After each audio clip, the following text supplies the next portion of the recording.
We'll be starting in 10 minutes, and so I'll see you then.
Hi, welcome to StashBlaster Quilts. I'm Maria Spatelnik, and I am here to help you sew more quilts in less time with less stress. So today I'd like to talk to you about, hold on one second, for some reason things just went a little weird here. I'm sorry about that. Okay, I think I got it.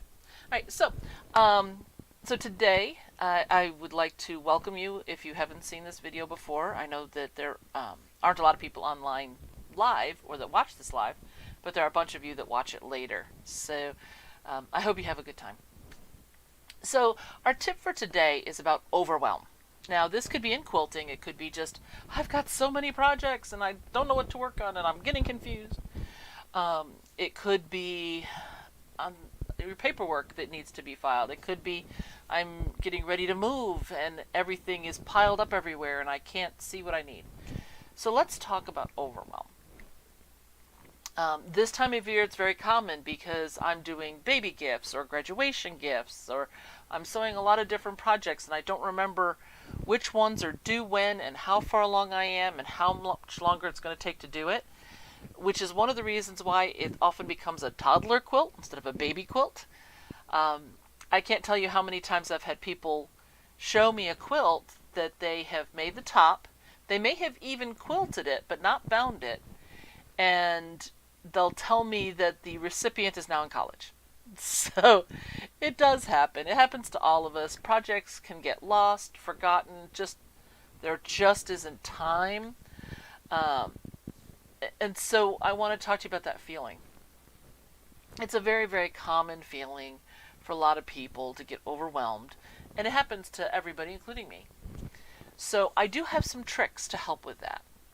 In particular, if you are, let's say, trying the KonMari method of sorting your clothes, the way she says to do it is to bring every stitch of clothing you have into the room all at once. So all of your clothes are in your room, and then you sort them by type, and then you work your way through each of the different kinds of clothing, and you fold everything and you put things away, etc.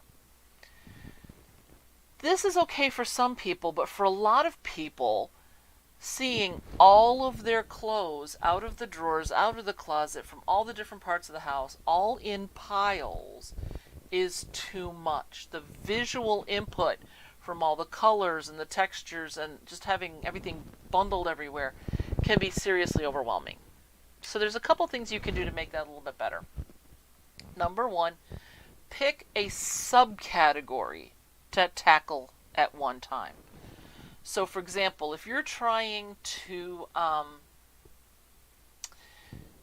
organize your projects, that's one task. So you pull all your projects together.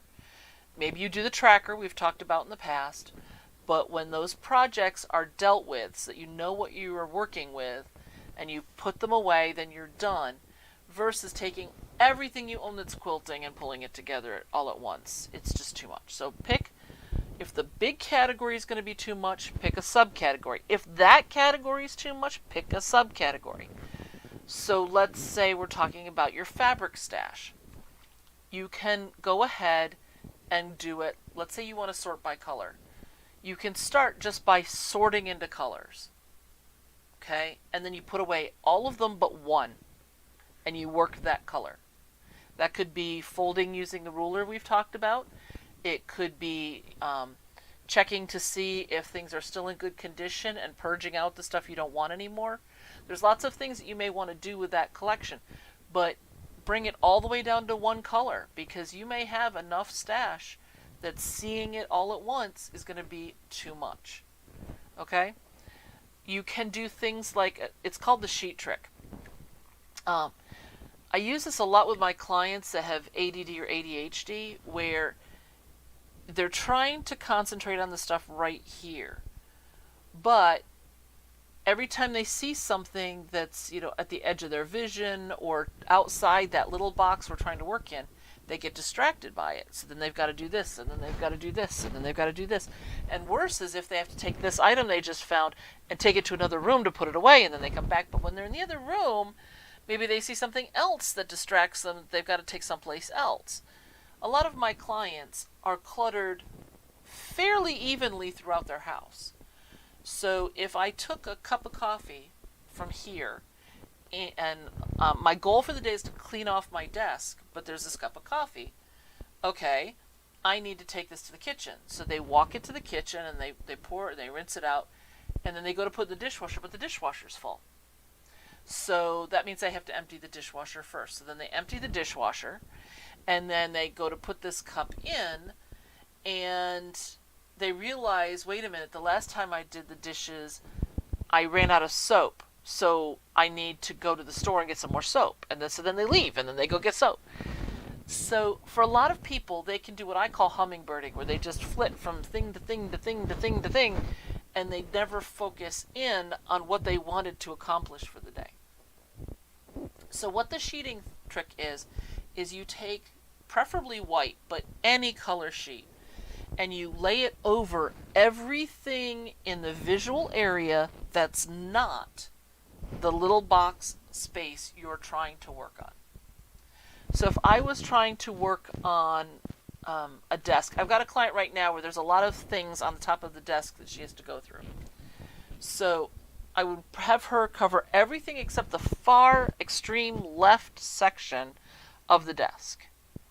And then when she's got that cleared, everything dealt with, the files, the papers put away, the tchotchkes decided, are they going to move with her or are they going to stay? Sorry, not stay. Are they going to move with her, or are they going to be donated, or are they trash? Whatever the item is. Once that section's clear, then we move to the next section. So we just fold the sheet over.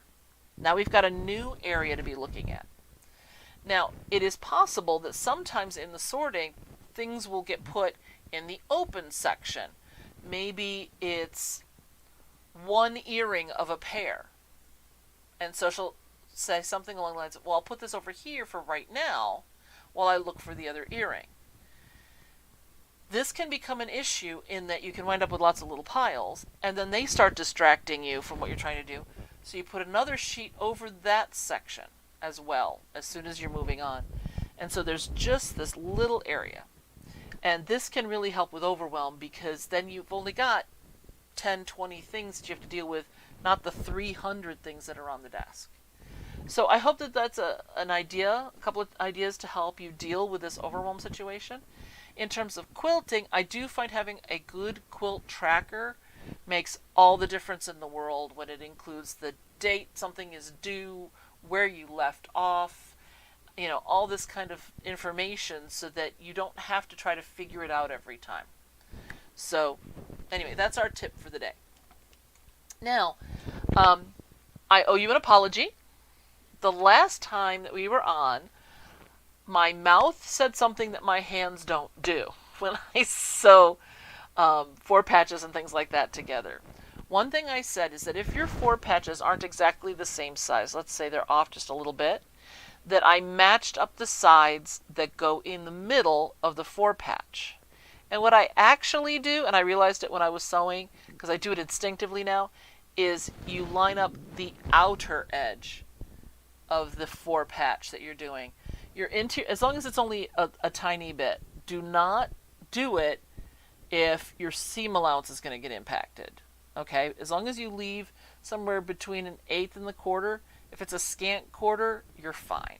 So go ahead and sew it that way. So your off seams will be in the intersection that you just did, and then the outside of the new block will be all lined up and square. So that's a mistake that I made, because my mouth was going, and it wasn't what I used when I actually am doing it by hand.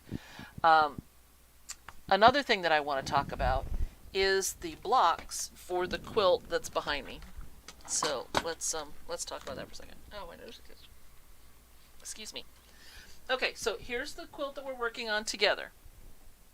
So these are, I've sewn together the 4 patches that include, in some cases, the 4.5 raw and the 4 patches, and some are the 16 patches. And so I've got them all up on the wall now. And now I'm ready to add the 8ths on the outer edge. Okay. Oops. And by the way, these blue number tags that I've made here that you can see, you can see them easier on some than others. Those are the same ones I was using before. So like this one right there, you can see it. The 1A, 1B, 1C, 1D that we've talked about, I just moved them to the new blocks. So I've reused the same little cut pieces of painter's tape I've been using all along. You do wind up with fewer and fewer of them, so by the time you get to the bottom, you're throwing a few out, but that's fine, because I'm not going to use them again, and it's painter's tape, so it's not expensive. Okay, so we are going to be doing the last of the 4 patches to assemble the quilt. But this bottom row here is an incomplete 4 patch. It's only a 2 patch. There's 3 2 patches across the bottom. So what I did was I did 13A and B, 14A and B, and 15A and B. I'm not using the C and D's because I'll accidentally sew them all together into a block and then have to take it apart. So just remember that in this case, this is the only time when it didn't come to an even number of 4 patches for this design. So the bottom row will just be 2 patches, and then those will get sewn in with everything else. So I hope that that makes sense, but that is something that I want you to be aware of when you're actually assembling the last round for the quilt. Now, in terms of choosing the fabric for the quilt, I found that there are some blocks that I'm not using, because I always make a few extra. And unfortunately, these are blocks I specifically talked to you about how to make. And so I want to explain to you why I'm not using them. So the first one is not one of those, but if you look at this here, this was one, and I thought this was really cute 4 patch. But the problem is, this is going to be on the outside edge of the quilt. And with only one of these, it's going to mimic what's in the middle, but there won't be any balance, because there won't be anything else that's like this that's going to have the squares and things that will make it look intentional. This would look like a mistake if it got put into the quilt, which is why this one isn't going in. But the ones I'm talking about are the ones that were directional prints. And here, let me do this on the, excuse me, the sewing machine camera. That's this one. Sorry, those are my notes. Okay, so with the directional prints, so in this case, my little donkeys all face up. When I sewed these, I didn't know how I was going to orient the squares on the wall. If you look here, the light color here is in the upper right, but if you look at my quilt, they're in the upper left. So these blocks are going the wrong direction to fit in the overall block layout pattern. I would have to, here, let me find one that's a little bit, here's the frogs. Okay, so here you can see the frogs. Now, if I were putting this on the quilt so that the upper left-hand corner is white, which I did with all the others, my frogs are going to be sideways. Okay? They're both going the same direction, but they're going to be sideways. Now, if this was in the middle, where they're so tiny, most people wouldn't notice, and it wouldn't really matter as much. But particularly with these great big outside ones that I have, it's too much. Okay? I don't want everything looking drunk and hanging off the sides. So I didn't use any of the directional print 4 patches that I made because they all had that problem. So for example, here's the pots that I liked so much, but I need white in this corner, or white-ish. Remember, we're doing white-ish. So it's a problem. So none of these got used in this quilt. It doesn't mean they're not going to get used. These are going to go into another quilt, just not one with this orientation. Had I taken a look at these up front and gone, okay, I'm going to make all the directional prints so the dark is on the upper left, then all I would have done was reorient these pieces so all the darks were in the upper left instead of the upper right, and it would have worked just fine. It's just something I was doing and I wasn't paying attention to. So keep that in mind if you are still choosing fabric, cutting fabric, making your 4 patches or whatever, that either you may wind up doing another little quilt, or you can use these in a pillow to go with the quilt, and in which case, of course, it can go in the upper left. Just keep that in mind while you're doing your selections. Okay. Another choice I chose not to make were these. So actually, let me put these down and switch cameras again. There it is. Remember, we said white or white-ish. This is actually a very nice blue fabric, but since I didn't have a lot of stuff that was in this dark of a light color, it was really obvious. I do love these as 4 patches though, so I'll either trim them down or use them in another quilt. And here with the pink, this material is more of a damask, so it's got some flex to it here. So instead of using this, I probably would have just used a regular cotton. However, this is what I had, and I said I was going to use what I had. So in this particular case, for the quilt this was originally made for, I was given the white material and had to work around the material itself. So that's why that one's not going in. And then this stuff is kind of fun. It has the glitter on it. And I've put some of these in quilts, and that's fine. You wind up wearing the glitter for a while, but that's not too bad. But these are the only things I had like this, and there were just these two. And I decided that the inclusion of these fabrics in order to have this wasn't worth it in the grand scheme of the quilt. So there's 3, 4, 5, 6, 7, 8, 9, 10. There's 10 blocks I'm not going to use. Could I have auditioned these first before I cut them and then decided not to use them and then not have cut them wonky in the first place? Of course I could have. One of the problems with working more than full time and sewing less than that, obviously, is that sometimes I'm tired, I don't make the best of decisions. Okay, that's fine. It's how do you recover? Well, one of the things that I did was I cut a few extra squares to make sure I had enough. 4 patches are a very common thing in this sewing room, which is one of the reasons why when we talked about using standard orphan blocks, this is the kind of block I'm talking about. Worst comes to worst, I'll trim them down. They'll be a normal 4 patch. They'll be whatever size I want them to be, and they'll go into something else. The work has not all been wasted. At most, the trimming it wonky time was wasted, which is 10 seconds, not a big deal. That's even if it's 10 seconds each. It's still not a big deal. So just as a thought, when you're choosing your materials and you're thinking about stuff like that, we're cool. Another thing, I had someone talk to me the other day about her fabric selection for this quilt. And she's planning on doing very dark and very light. And that's perfectly fine. There's nothing wrong with that.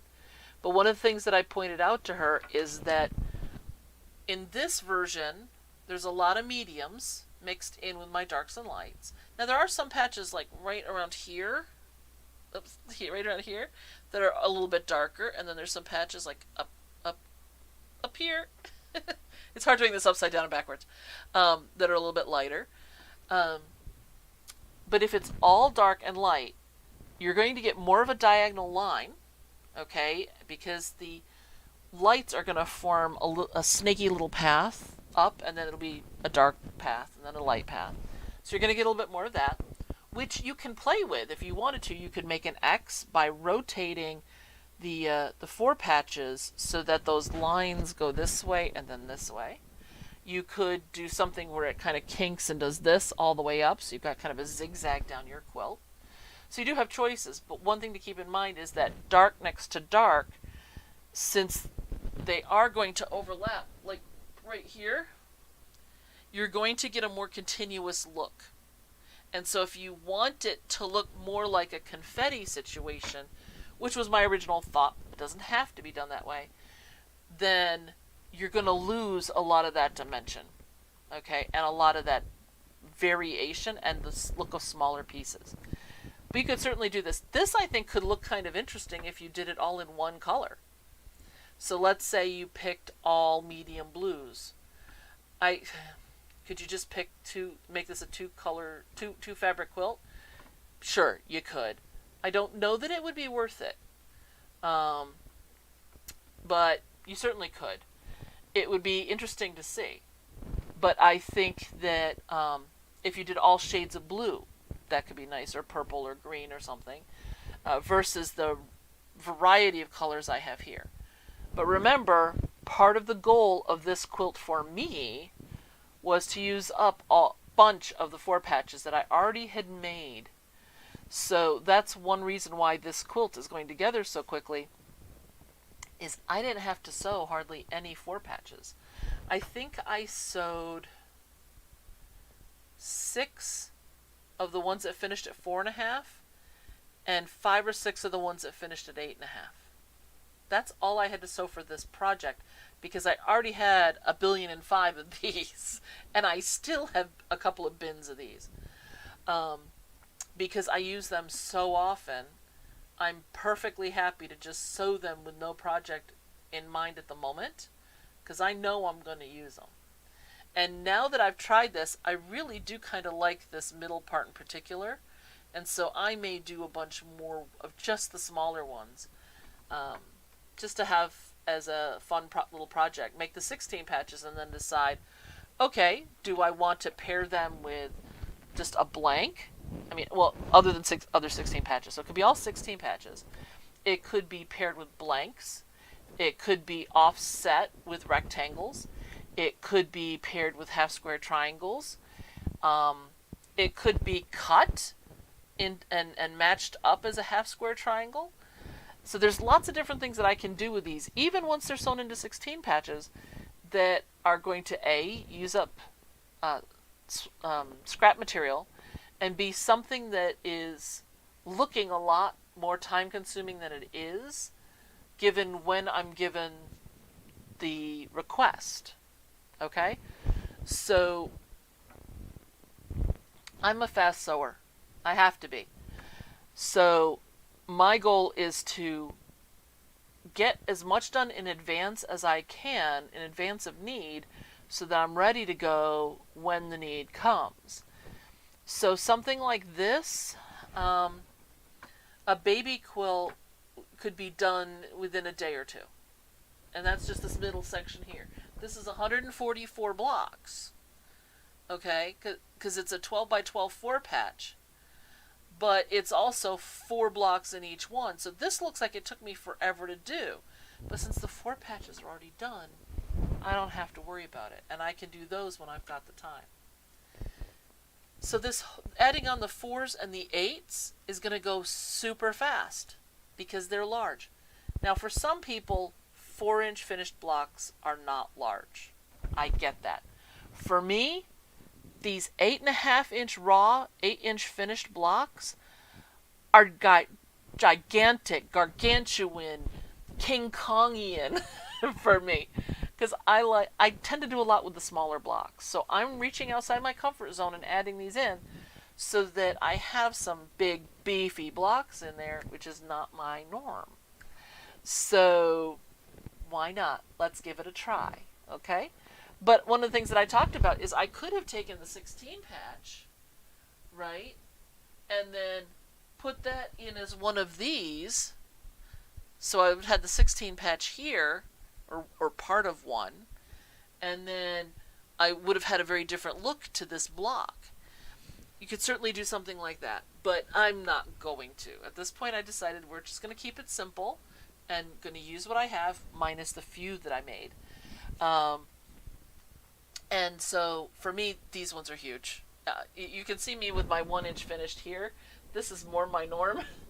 When I went to my quilt guild one time, I held up a quilt that used 6-inch squares and big flying geese and things like that. And when I held it up, I said, see, here's some proof I can use big blocks and wild colors. I believe it was K facet material, and I don't tend to use a lot of super bright stuff unless I'm pairing it with whites or blacks, because too much of the super bright colors right next to each other makes my eyes do this. I know some of you love that. Go for it. I'm happy for you. But I would not want that on my bed.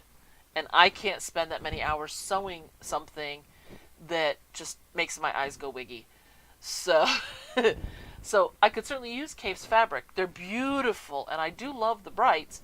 I pair them with either the whites or the blacks so that they sparkle, because that's what they're supposed to do, and I don't lose patterns because there's too many busy things next to each other. We did just have a speaker at our Quilt Guild, and a lot of the stuff that he was doing was like that. So the quilts that he hung up to show at the beginning, I was looking at and saying, I love how he did this, I love how he did that, I like this technique, but I would never have that quilt on my bed. And there's nothing wrong with that. When you're looking at someone else's quilt, color composition and pattern composition is only one element. And if it's not your cup of tea, that's fine. But look for something else that you can learn from looking at that quilt. I thought the way that he did some of the stuff was really fascinating. And throughout the course of his trunk show, obviously he has changed and he's gone more into the color theory stuff. And that's perfectly fine. Go and experiment with this stuff. But for me, some of it was a little much. Some of it was just fine.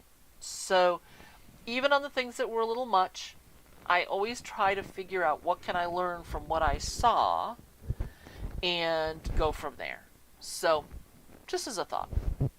Okay, so excuse me. All right, we talked block sizes, we talked appropriate fabrics. I don't know if I told you folks this last time. There's a gentleman who watches this after the live stream, and he told me that he loves it when I turn on my microphone before we start, because he's always trying to figure out what it is that I'm doing, because he's listening to the sounds. Because sometimes you can hear me, because I'm reaching up to put things way up top on my wall like I was up here, or I'm sewing, or I'm click-clacking on my computer, or I'm doing something else. And he said he loves to try to figure that out. So if any of the rest of you are interested, just let me know. In this particular case, I was just trying to get out of computer mode. Even I know this is computer too, but out of doing some of the computer work I need to do and into the sewing stuff. So I was moving things around. My sewing machine is right here in front of me. So if I put this up, can you see it? No. So yeah, this is my sewing machine is just under where this bar is, where you can see. And so my keyboard sits on my clear sewing deck when I'm doing other things. And so I had some emails and things I had to send, and a couple of emails from you folks that I was responding to. And so I had to kind of get out of that mode and into the, what was I going to talk about with the quilt? So I was moving a whole bunch of stuff around. I'm also using one of these to spin up the bobbins on these small spools of thread that I have. I was given this whole tray. It was full of these spools, and they're wonderful. But one thing that I do want to point out, and let me switch the camera here, is that they're not even a half full bobbin. So I think what I may do for some of these, especially the ones that I'm going to be doing my slow sewing with, is I think I'm going to just roll them up onto the cards that we've talked about before, that I cut the V's in with my pinking scissors, my paper pinking scissors, so that I can take them on my trip.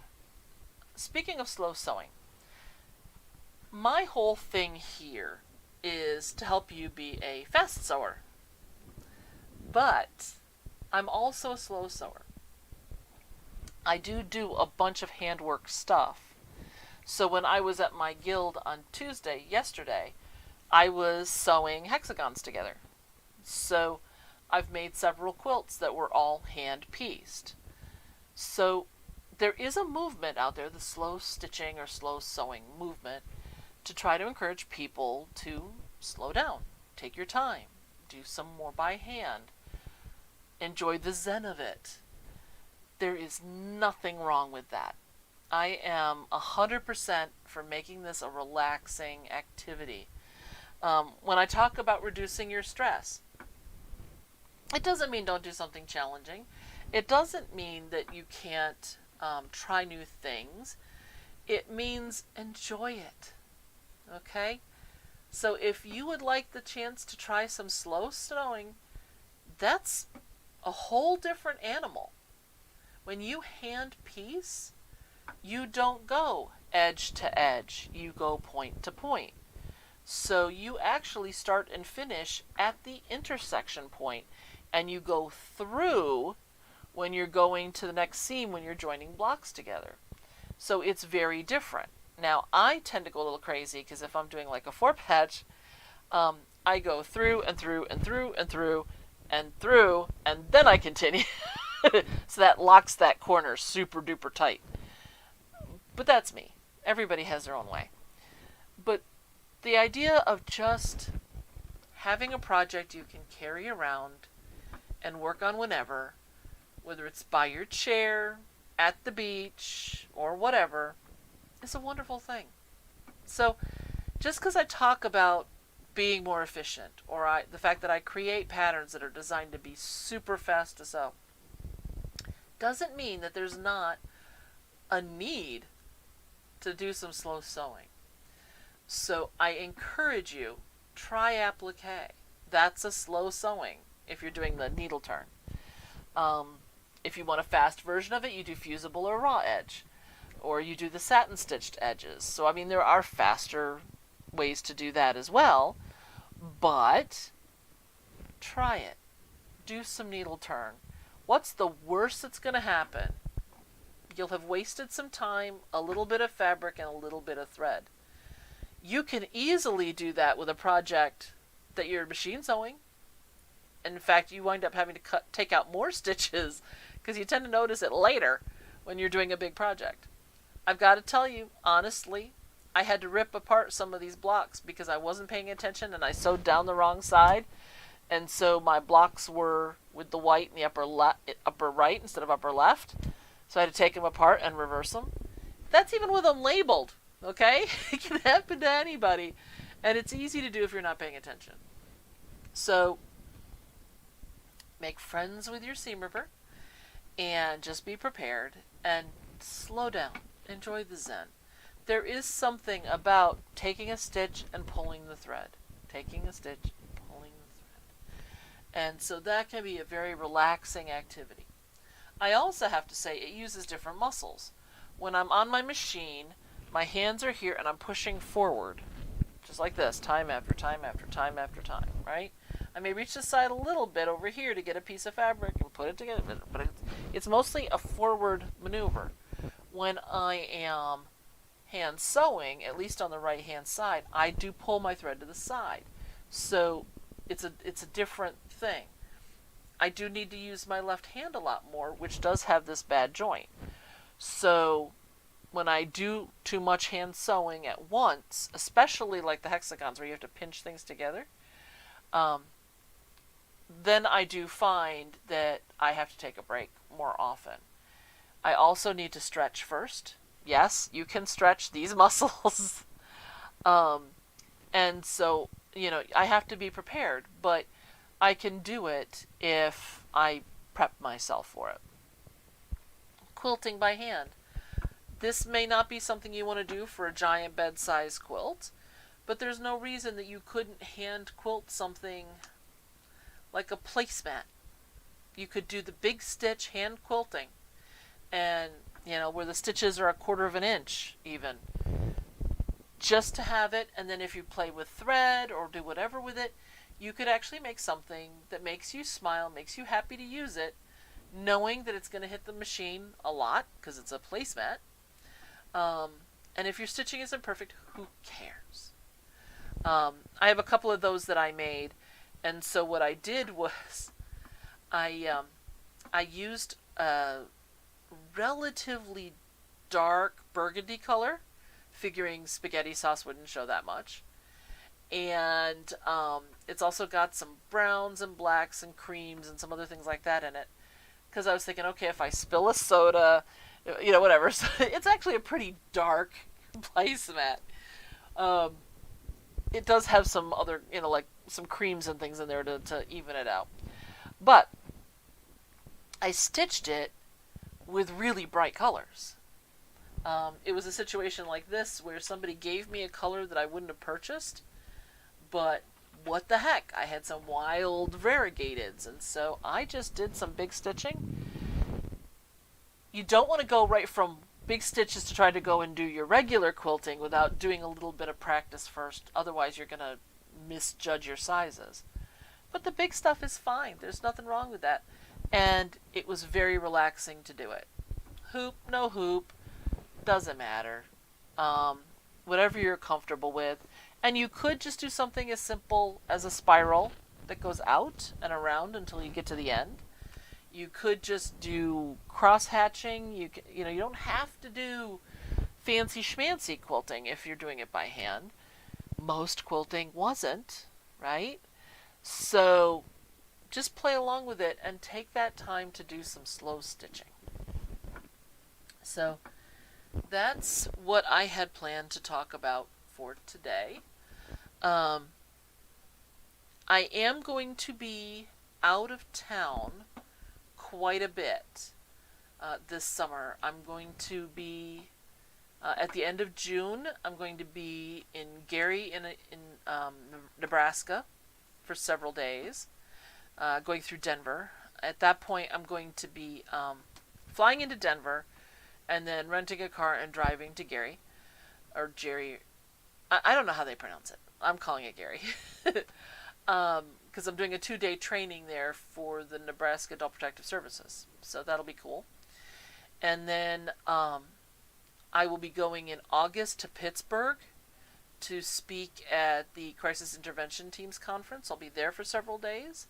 And then I'll be going to Chicago in September. So I'm going to be traveling quite a bit.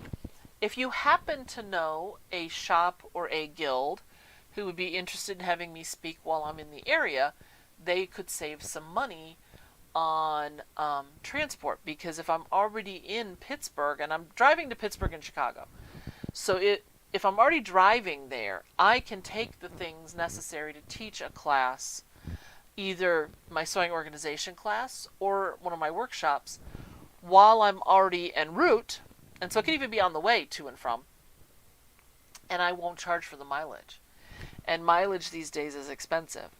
So that can make a big difference. And instead of having me at a hotel the night before and after, depending on how much I'm teaching, they could just do the one night and be covered, because then when I was done, I would go on. So just let them know if you know of any places that might be interested.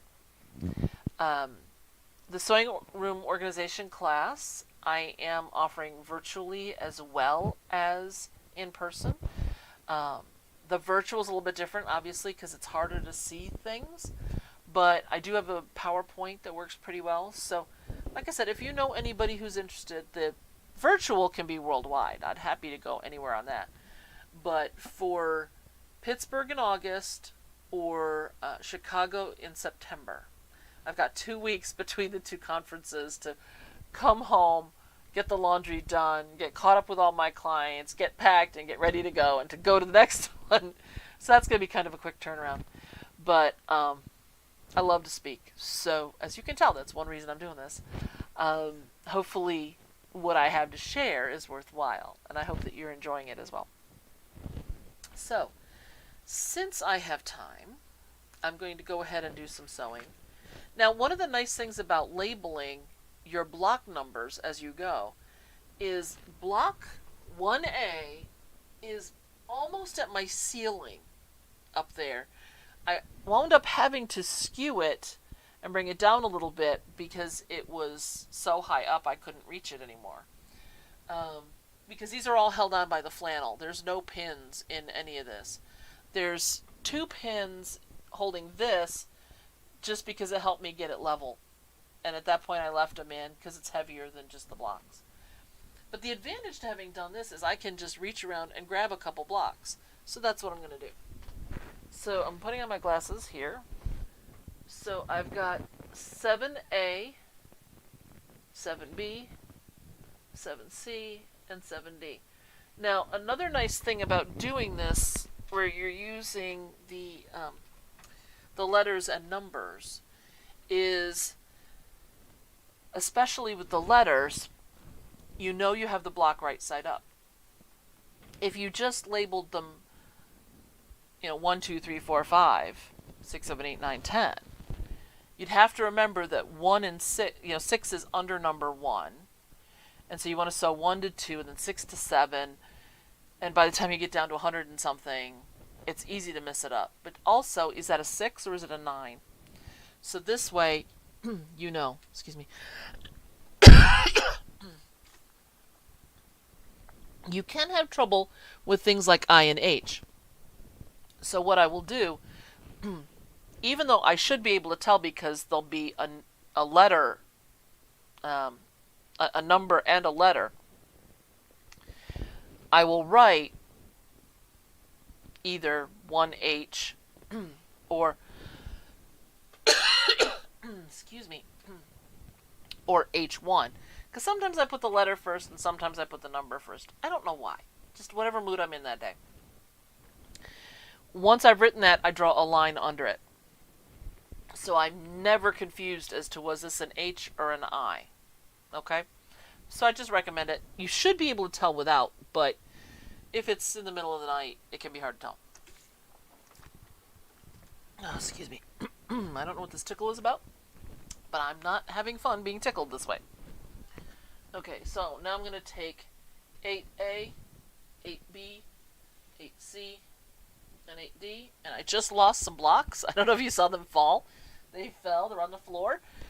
Another reason why it's good to have them numbered, because when I get up, I can just go pick them up, see where they belong, and put them back. So, I'm going to go ahead and do this. So I did do something a couple of weeks ago that I haven't done in years. I cleaned out my garage. Because I have the organizing company, I have over the years collected things from clients. Sometimes they'll have items that I know if I donate, no one will want at a donation location. So for example, really old quilts that aren't in perfect condition. If you take those to a Goodwill or something like that, they don't understand that there's people who would want those. So I took them home, and I had the client's permission to do this, to go ahead and put out on a free table for my guilds. And we've talked about the free table before. So I had a whole bunch of that stuff saved up. And I was going to take it to the Quilt Guild and put all this stuff out on the free table. And for me, I use my car and transport a lot of stuff, so I usually wait till I have quite a bit, to be honest with you, instead of taking it each time. I don't always remember, and a lot of times there's other stuff in my car. Because I take a lot of donation stuff to a lot of places. So, I had a whole bunch of stuff. I was going to spend 3 days or so and take stuff to the quilters for the free table, and I was going to take stuff to Facets, which is an organization here in Fairfax County, Virginia. Our goal with Facets is to end homelessness in the county. And so they have back to school supply drives and things like that. So I save that stuff up and I take them in a big bundles and things. So my garage was pretty full, and I have boxes for clients, and when I have some clients where we used a bunch of boxes, but they're still in really good condition when we've unpacked them. Excuse me. I have been known to take them back to my garage, and so that I can give them to clients who don't have as much funding. I'm going to have to stop doing that because it's an insane amount of boxes. But I've done that, over the years. And so I had piles of broken down boxes everywhere. So my garage was a disaster area. So I had a whole bunch of my team come over, and not this last Saturday, but the Saturday before, we spent 9 hours working in my garage. Yes, for those of you who are local, that's the day the heavens opened and it poured all day. So half the stuff got wet. It was a nightmare, but it got done. Yes, there's still some boxes I have to go through and some things I need to do out there, but I can actually walk all the way around my garage now, and I can find the things that I'm looking for, which is really the whole goal, right, of having a garage and having storage in it. So it took me years to fill it up. It's going to take a while to go through it, because one of the things that I'm doing is I have a lot of tools. I have my tools that I purchased. I have my father's tools from when he died. And that included tools that were my grandfather's when he died. So I have old hand crank drills. I have a bunch of stuff like that that's always just gotten thrown in this one tool cabinet that I had. Well, one of the things that we did is we took all of the cabinets, because they were all mismatched and they were all different kinds. Some were pretty useless, actually. And we took those all out and we put up those metal adjustable shelving units. So it took quite a bit to get everything out of the garage. Then haul everything down to the side of the end of the driveway. And then build the shelves. That took a lot longer than expected. And then start refilling it. So because of the rain and the fact it had taken so long, a lot of stuff just got dumped back in the middle of the garage. But working on it, it's getting better. But I gotta tell you,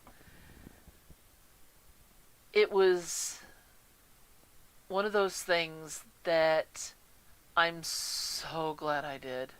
Even in the rain, even though it was chilly, it was so helpful to just get it done. And the fact that now when I go through those tools, I didn't finish that part of it, I'm sorry. I'm sorting through all the boxes of stuff, and so as I'm getting the tools, I've got a place to put them. And then what I'm going to do is I'm going to purge out probably 80%.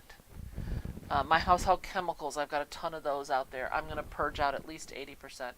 So I'm going to wind up with empty shelves in my garage. And that's going to be nice too. But it's just one of those things where being able to have the space to put things into to then go through it, I haven't been able to do in years. This is definitely one of those, the cobbler's kids go barefoot, the doctor's wives die young. It's the organizer has a messy garage. So I'm very happy to say that we did that. And I do have to keep working on it. But I'm doing the same 15 minutes a day idea in my garage that I recommend all of you do with your homes if you are working on your decluttering. I'm going to go ahead and chat while I sew here. It doesn't sound like much. If you're sitting there and you're going, well, 15 minutes a day isn't going to accomplish much of anything. If you have to do a lot of setup, you're right. So, for example, if I was sewing on my dining room table or my kitchen table, if that's where my machine was, and I had, oh, by the way, I had to change my bobbin and everything, which is why I don't have a leader on this at the moment. And while I could have started with one, I'm just feeling lazy while I'm chatting with you, so. I'm sorry, what was I talking about? I lost it. And nobody of you who are yelling at the computer to tell me are getting through. 15 minutes a day. So, the way I think of it is 15 minutes of a day to improve your life. Now, that could be working on an organization project. And when you're done with that organization project, keep that 15 minutes carved out. Use it for something else, either another organizing project, or maybe you've always wanted to learn how to paint. Maybe you've always wanted to write a book. Something. Whatever it is that you've wanted to do, anything that'll make your life a little bit better, that's where it goes, into that 15 minutes. Now, Yes, that's an hour and a half a week. I get that. But it's amazing how much an hour and a half a week dedicated to something important, how much of a difference it can make. I've got too much stuff on my table here because of all the stuff I put out to show you. Um, and just like sewing together the little four patches makes making the quilt go quickly, it's the same kind of a thing. So if you've got a project that you want to do, schedule the time. Get started every day. Now, I was mentioning if I was sewing. See, you can tell it's the end of the day, and I had clients that I was at today. If I was sewing on my kitchen table, and I had to bring out the machine, take it out of the case, set it up, get out all of the supplies, get out all the pieces, lay everything out, figure out where I left off, and then I had to start packing it back up before I did any sewing, because that's the end of my 15 minutes and the kids are going to walk through the door and I got to start dinner, or I've got to do this other thing. That's not a good 15-minute project. It's 15 minutes where you can actually do the work, whether that's sorting papers or sewing. I don't care. It's 15 minutes of progress. That's the point. So if you do have a situation where you need to progress on something, don't count the setup time in that 15 minutes. Do 15 minutes of progress.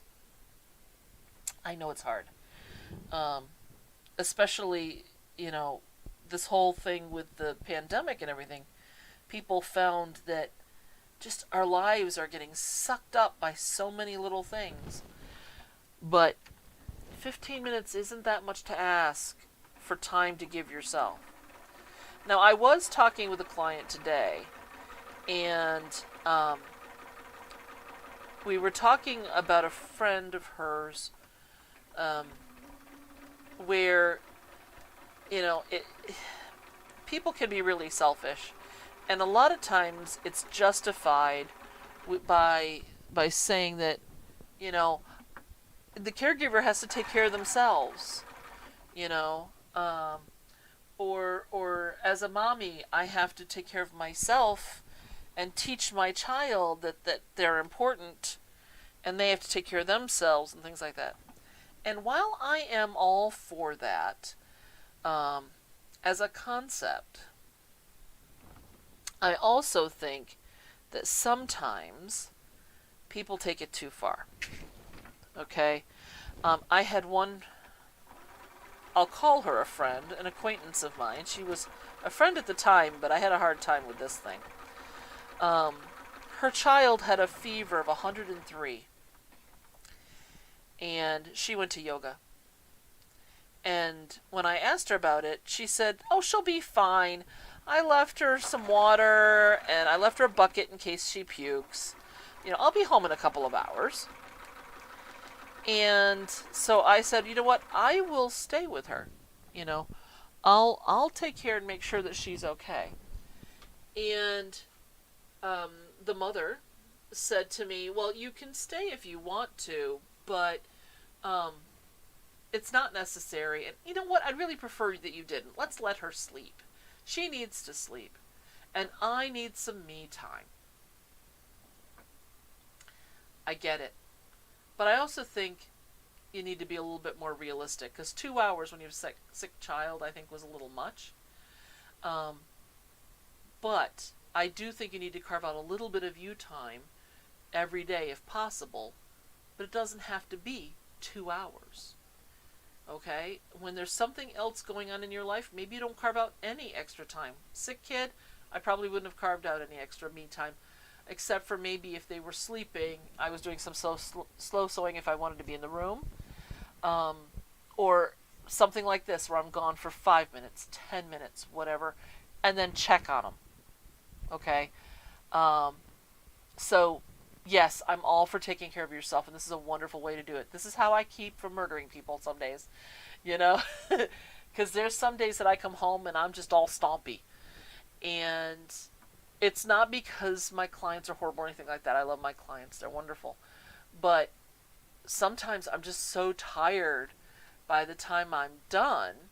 And they get all the patience that I have, because It can be wearing sometimes.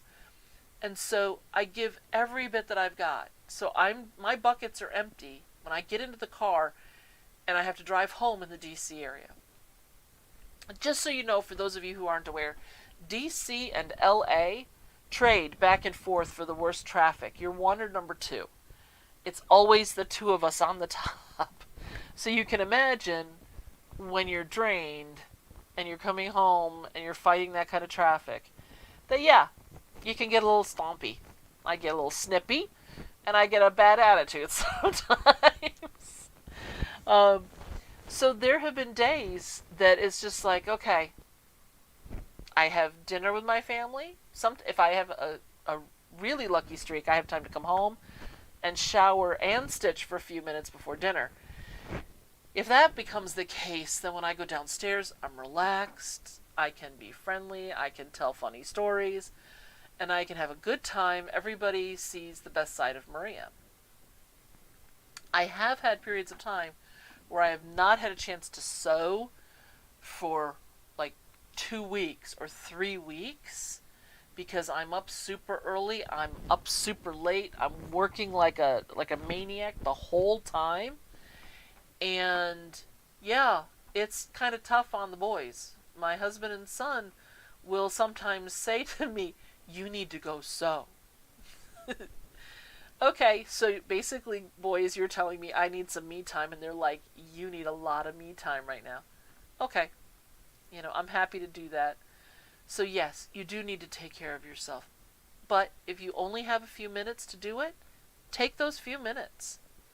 I hereby, by the power vested in me, by the quilt gods and the quilt police, give you permission to take a few minutes to work on a project.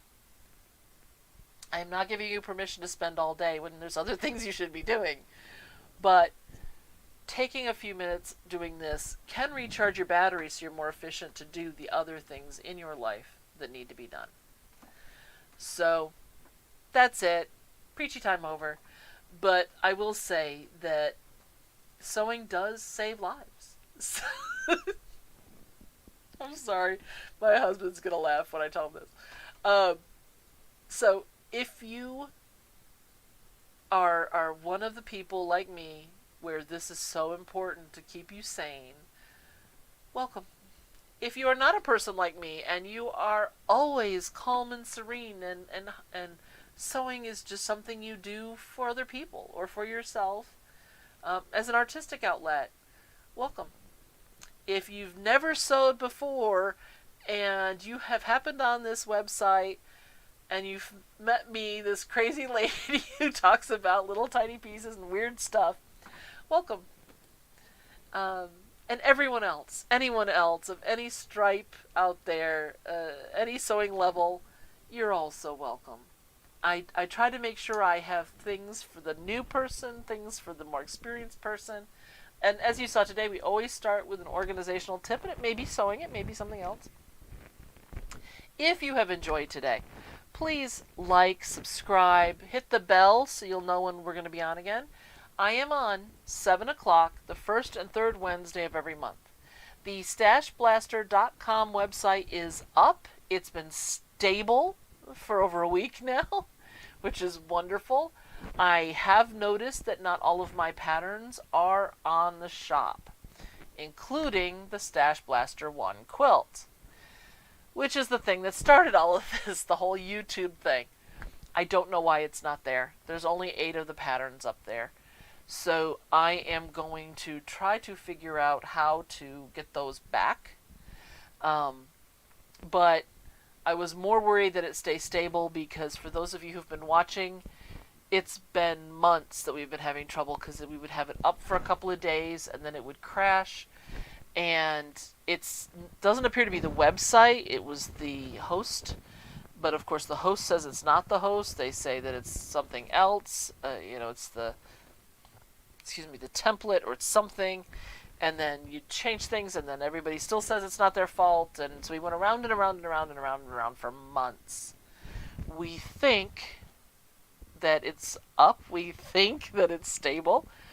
So for those of you who've been sending me good luck vibes, thank you.